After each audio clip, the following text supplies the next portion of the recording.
ایک سچ جو سچ نہیں لگتا، ایک ایسا راز جس کے کھلنے سے ایک دور میں ڈر لگتا تھا لیکن آج وہ عام ہو رہا ہے، کیونکہ کہتے ہیں نا، برائی آہستہ آہستہ سوسائٹی میں اپنی جگہ بناتی ہے، جس کو اگر وقت پر نہ روکا جائے تو پھر وہ جیتنے کے بعد آپ کو جاہل اور خود کو ماڈرن اور نئی سوچ کی سوسائٹی کہتا ہے، جس میں پھر رہنے کے لیے پیسے کا ہونا ضروری ہوتا ہے، اور پھر اسی پیسے کے پیچھے ایک آخری کام کرنا پڑتا ہے، اپنے ریلیجن سے دور۔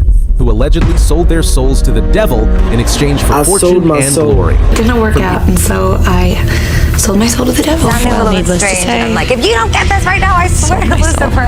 Bargain with it. And ever since I sold my soul, I haven't been happy ever since. یہ سوسائٹی ہے ایلیومیناٹی کی سوسائٹی۔ میں نے پہلے اپنی ایک ویڈیو جو ہیلووین پر تھی اس میں بھی اس کا ذکر کیا تھا کہ کیسے different festivals, social platforms میں غلط کنٹینٹ، ایلائٹس کی بڑی بڑی پارٹیز، ہمیں دکھنے والے آئیڈلز اور ان کے پیچھے چھپے ہوئے آئیڈلز، اور جس میں ماڈرنزم کا اصل مطلب تو پیسہ ہے۔ یہ کھیل ہے سارا پیسے اور فیم کا، جس کا دوسرا نام ہے قتل کرنا، خود کی پہچان کا، ریلیجن کا، عزت کا اور حقوقوں کا۔ اور یہ کھیل شروع ہوا 1 مئی 1776 بیویریا جرمنی میں، جس کو شروع ایڈم ویس ہافٹ نے کیا، جو ایک جرمن فلسفر اور پروفیسر تھا۔ ویسے تو یہ کھیل دنیا کے وجود میں آنے سے پہلے ہی شروع ہو گیا تھا، جسے شروع کیا تھا شیطان نے، جس نے اپنی انا میں پہلے خود کو برباد کیا اور اب اس کا مقصد ہے انسانوں کو برباد کرنا۔ یہ وہی شیطان ہے جسے بائبل میں لوسیفر اور قرآن میں ابلیس کہا گیا ہے۔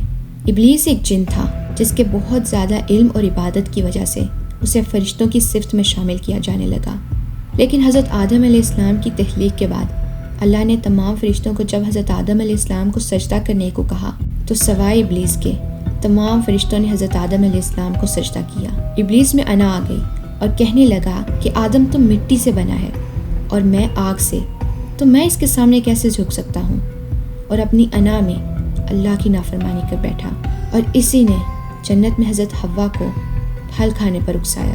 ابلیس شروع سے ہی انسانی مخلوق کے خلاف تھا اور انسانوں کا دشمن رہا ہے، اور آج بہت سے انسان ہی اسی جن کی عبادت کرتے ہیں جو اصل میں ان کا ہی دشمن ہے۔ سورہ یاسین میں بھی یہ ارشاد فرمایا گیا ہے کہ اے اولاد آدم، کہ ہم نے تم سے عہد نہ لیا تھا کہ شیطان کو نہ پوجنا، بے شک وہ تمہارا کھلا دشمن ہے۔ اور آج کے دور میں ابلیس کے ماننے والوں کو ممبر آف ایلیومیناٹی کہا جاتا ہے۔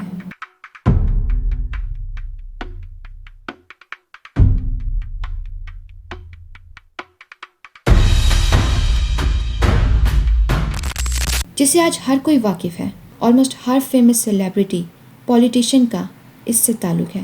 ایلیومیناٹی کو بنانے کا اصل مقصد ایک ایسی حکومت قائم کرنا ہے جس میں وہ دنیا کے سارے ممالک اور حکومتوں کو اپنے قبضے میں کرنا چاہتے ہیں اور دنیا کو اپنے طریقے سے چلانا چاہتے ہیں۔ اس کی ایک مثال آپ آج لوگوں کے لائف سٹائلز کو دیکھ کر لگا سکتے ہیں۔ بڑی بڑی برانڈز اور ریچنس کو کتنا پسند کیا جاتا ہے، اور اسی طرح روتھسچائلڈ جیسی کافی ایلائٹ فیملیز اپنے مقصد میں کامیاب ہو رہی ہیں۔ روتھسچائلڈ، جی ہاں، آپ نے بالکل صحیح سنا، one of the richest family, پر کوئی ان کے بارے میں اتنا نہیں جانتا ہوگا۔ دنیا کا آلموسٹ ہر بڑا کام ان کے انڈر ہوتا ہے، جیسے کہ فائنینشیل، کارپوریٹ، پولیٹیکل اور سٹاک مارکیٹ، ہر کام ان کے انڈر ہوتا ہے۔ انہوں نے اپنا کام کول اور کاٹن ٹریڈنگ سے سٹارٹ کیا، جس کے بعد انہوں نے پاورفل بزنسز میں پارٹنرشپ سٹارٹ کر دی۔ کہا جاتا ہے کہ پوری سٹاک مارکیٹ ان کے انڈر چل رہی ہے، اور یہ پیسہ لگاتے ہیں بڑی بڑی کمپنیز پر، جیسے کہ Facebook, Apple, Bank of America, Pfizer, J P Morgan اور پیپسی وغیرہ۔ اور یہی فیملی ہے جو 70% کنٹرول کرتی ہے یورپ کو اور ساؤتھ افریقہ کو، آسٹریلیا اور ویٹیکن سٹی کو، اور دنیا کی ٹاپ 10 فائنانس کمپنیز میں سے 8 کمپنیز ان کے انڈر کنٹرول ہیں۔ اور یہی تو مقصد ہے ان کا، کہ ان کے ٹریپ میں سب پھنسیں اور یہ لوگوں کو کنٹرول کریں اور ان کے سیکرٹ کو کوئی جان بھی نہ سکے۔ اور یہ تو ابھی ایک فیملی ہے جس کے بارے میں نے آپ کو بتایا، اس کے علاوہ 12 اور فیملیز بھی ہیں، اور روتھسچائلڈ کو ملا کر ٹوٹل 13 فیملیز ہیں، جس میں ایسٹر فیملی، بنٹی family, Collins family, DuPont family, Freeman family, Kennedy family, Lee family, Onassis family, Reynolds family, Rockefeller family, روزیل فیملی، وینڈیون فیملی، یہ سب شامل ہیں۔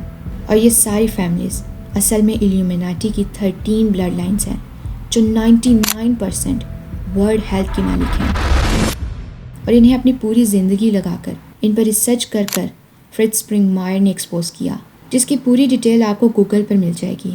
اور یہ کہا جاتا ہے کہ میجر گلوبل پرابلمز جیسے کہ wars, pandemics, climate change, floods وغیرہ میں ان سب فیملیز کا ہاتھ ہے، یہاں تک کہ 9/11 جیسے بہت سے کیسز کا تعلق بھی انہی سے ہے۔ یہ فیملیز دنیا بھر کے فائنینشیل انسٹیٹیوشنز اور مارکیٹس کو کنٹرول کرتی ہیں، اور صرف ان سب میں ہی نہیں بلکہ پولیٹیکل لیڈرز کو، گورنمنٹ کو، سب کو یہی کنٹرول کر رہی ہیں۔ ایجوکیشنل سسٹم ہو یا پولیٹیکل پارٹیز، جہاں جہاں کرپشن نظر آئے، سمجھ جانا ہر اس جگہ ان فیملیز کا کنٹرول ہوگا، کیونکہ یہ ان کا نیو ورلڈ آرڈر پروجیکٹ ہے۔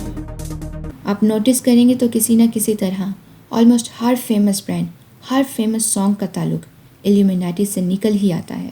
آج کے دور میں رہنا اتنا آسان نہیں، برانڈز کے کپڑے پہننا یا ایک اچھے لائف سٹائل کو پسند کرنا بری بات نہیں، پر اس کے پیچھے خود کی روح کو کمزور کر لینا اور خدا سے دور ہو جانا، یہ سب غلط ہے۔